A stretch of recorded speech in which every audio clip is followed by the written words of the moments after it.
Olá, meu querido amigo, minha querida amiga que está aqui estudando a Palavra de Deus aqui comigo. Seja bem-vinda, seja bem-vindo para mais um estudo da Palavra de Deus. Hoje nós vamos falar sobre um tema muito especial. Nós vamos falar sobre a origem do mal, onde começou o pecado, no céu, na terra. Quem pecou primeiro? Adão, Eva, Satanás, Caim, Abel. Quem foi que pecou primeiro? E quais são as consequências do pecado? E eu convido você a se juntar a mim para juntos estudarmos esse tema tão especial. E eu tenho certeza que esse tema vai falar ao teu coração. Mas antes de começarmos, é claro, vamos pedir a orientação do Espírito Santo para nos conduzir nesse estudo. Oremos. Querido Deus, nesse momento vamos abrir a tua palavra e pedimos humildemente que o Senhor nos conceda a iluminação dos altos céus para compreendê-la em nome de Jesus. Amém. Muito bem. A primeira pergunta para a reflexão do nosso estudo é a seguinte: onde surgiu o pecado? No céu ou na terra? E quem pecou primeiro? Vamos analisar segundo o que a Bíblia fala. Vamos abrir a palavra de Deus agora. No capítulo 28 de Ezequiel, no versículo 14 em diante, nos apresenta algo interessante. Olha o que diz aí. Tu eras querubim da guarda ungido e te estabeleci. Permanecias no monte santo de Deus, no brilho das pedras andavas.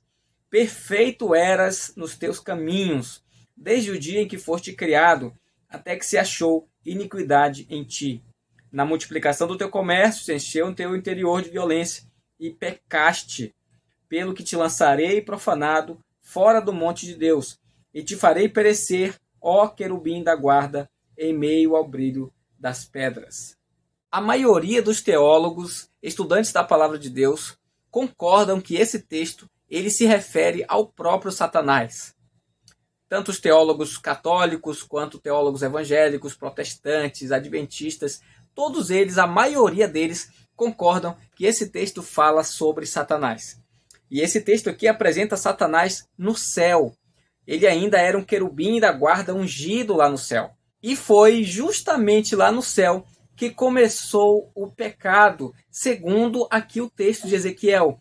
Então Satanás estava no céu e o pecado começou no céu. Pastor, como que o pecado pode começar num lugar perfeito?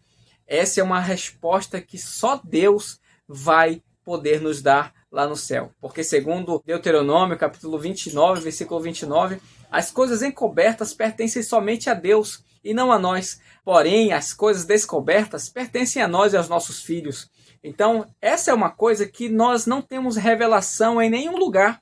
Infelizmente, de forma misteriosa, a inveja começou a tomar conta daquele querubim ungido da guarda, que vivia na presença de Deus, porque você vai perceber que os querubins eles estavam diretamente na presença de Deus. E de alguma forma, de alguma maneira, esse ser, esse querubim, ele passou a sentir inveja de Cristo, passou a cobiçar o trono de Deus, até que um dia, como diz o texto, foi achado iniquidade nele e ele acabou pecando, ou seja, ele acabou se rebelando contra Deus. O primeiro que cometeu pecado foi Lúcifer, lá no céu, e não foi na terra. Qual foi o resultado dessa rebelião? Nós vamos ver daqui a pouco no texto bíblico que nós vamos apresentar para você.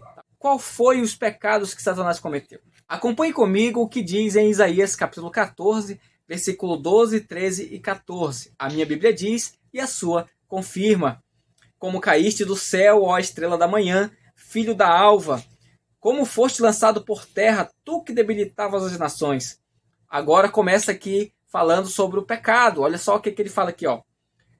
Tu dizias no teu coração, eu subirei ao céu, acima das estrelas de Deus, exaltarei o meu trono e no monte da congregação me assentarei nas extremidades do norte. Subirei acima das mais altas nuvens e serei semelhante ao Altíssimo. Muito bem, Satanás queria ser semelhante ao Altíssimo. Ele queria colocar o trono dele ali nas extremidades do norte, em algum lugar ali. Possivelmente, esse lugar nas extremidades do norte seria o mesmo lugar onde ficava o trono de Deus. Ele invejou a autoridade e a autonomia de Deus e ele cobiçou o seu trono. Ele queria ser semelhante ao Altíssimo. Deus é criador e Satanás é uma criatura. Ele não poderia ser um criador, porque a criatura não pode ser o criador. Aqui no verso 16 do capítulo 28 de Ezequiel também fala algumas características de pecados que ele cometeu lá no céu. Olha só, diz assim, ó: na multiplicação do teu comércio se encheu o teu interior de violência e pecaste, pelo que te lançarei profanado fora do monte de Deus e te farei perecer, ó querubim da guarda. Satanás, pela inveja, pela cobiça, se tornou um ser violento lá no céu. Se tornou um ser violento. E através dessa violência, ele partiu para cima de Deus e de seus anjos para tomar o trono de Deus à força. Isso foi algo terrível aos olhos de Deus e Deus não podia suportar tamanha violência no paraíso, no céu. Infelizmente, isso gerou algumas consequências. Próxima pergunta: quais foram as consequências geradas pelo pecado de Lúcifer? Apocalipse, capítulo 12, versículo 7, mostra as consequências. Olha só, acompanhe comigo, a minha Bíblia diz e a sua confirma. Houve peleja no céu. Miguel e os seus anjos pelejaram contra o dragão. Também pelejaram o dragão e seus anjos. Todavia, não prevaleceram, nem mais se achou no céu o lugar deles. E foi expulso o grande dragão, a antiga serpente que se chama Diabo e Satanás, o sedutor de todo mundo. Sim, foi atirado para a terra e com ele os seus anjos. Meus amigos, infelizmente, os pecados de Satanás acabaram trazendo a ele e aos seus anjos consequências drásticas, a ponto de eles serem expulsos do céu, perderem a sua moradia, um lugar especial, um lugar maravilhoso, um lugar de harmonia, de paz e tranquilidade. E infelizmente, eles nunca mais serão reintegrados ao exército de Deus. Eles já foram condenados porque a Bíblia fala que os demônios, os anjos e o próprio Satanás já estão condenados. Para eles, a salvação não está mais ao seu alcance. Depois que Satanás pecou lá no céu, infelizmente ele foi lançado para a terra e ele acabou chegando aqui na terra. Quando ele chegou aqui, o homem estava aqui com a sua mulher, com Eva, estava tudo perfeito, todo mundo era feliz, mas infelizmente Satanás veio tentar o homem e tentar a mulher. E infelizmente acabou achando uma brecha. Próxima pergunta para a reflexão do nosso estudo é a seguinte: que advertência Deus fez a Adão e Eva no Éden? E o Senhor Deus lhe deu esta ordem: de toda árvore do jardim comerás livremente, mas da árvore do conhecimento do bem e do mal, dela não comerás, para que não morrais. Adão e Eva não obedeceram à voz do Senhor. Então, a advertência que Deus fez para Adão e Eva era para não comer da árvore do conhecimento do bem e do mal. Mas, infelizmente, eles acabaram comendo. E você sabe as consequências. Deus disse: se você comer, certamente morrereis. Mas Satanás pegou as mesmas palavras de Deus e colocou uma mentira no meio. Ele disse: se você comer, certamente não morrereis. Satanás ele está acostumado a misturar a mentira com a verdade. Através disso, ele acaba enganando as pessoas. Satanás é especialista em misturar a verdade com o engano. E Satanás não terá poder sobre a tua vida em nome de Jesus, porque você está estudando a palavra de Deus aqui comigo. Amém? A palavra de Deus diz: e conhecereis a verdade, e a verdade vos libertará. E ela diz também em Romanos 8:1, aquele que está em Cristo Jesus, nova criatura é, não existe mais nenhuma condenação para ele, porque o nosso Senhor Jesus Cristo deu a sua vida por cada um de nós para pagar os nossos pecados. Amém? Deus seja louvado. Não existe nenhum mal, nenhuma condenação que possa estar sobre aqueles que estão em Cristo Jesus. Louvado seja o nome de Deus. Vamos para mais uma pergunta para a reflexão do nosso estudo.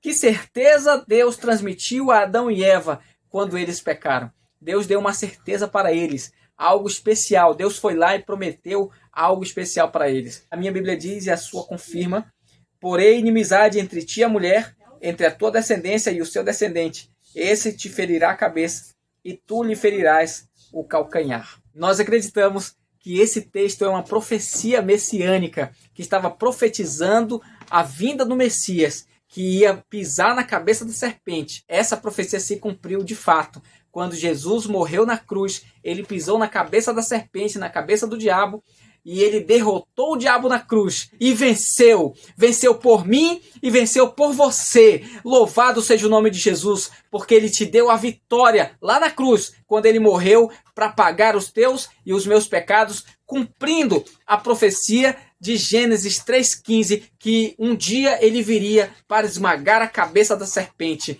Louvado seja o nome de Jesus para sempre. Amém, irmãos? Que maneira Satanás nos engana hoje? Quais são as maneiras que ele nos engana hoje?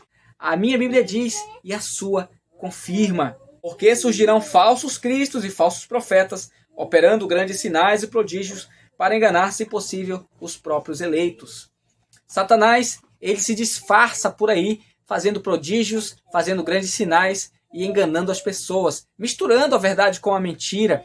Isso está escrito em Romanos 1,25, que diz assim: eles mudaram a verdade de Deus em mentira, adorando e servindo a criatura em lugar do Criador.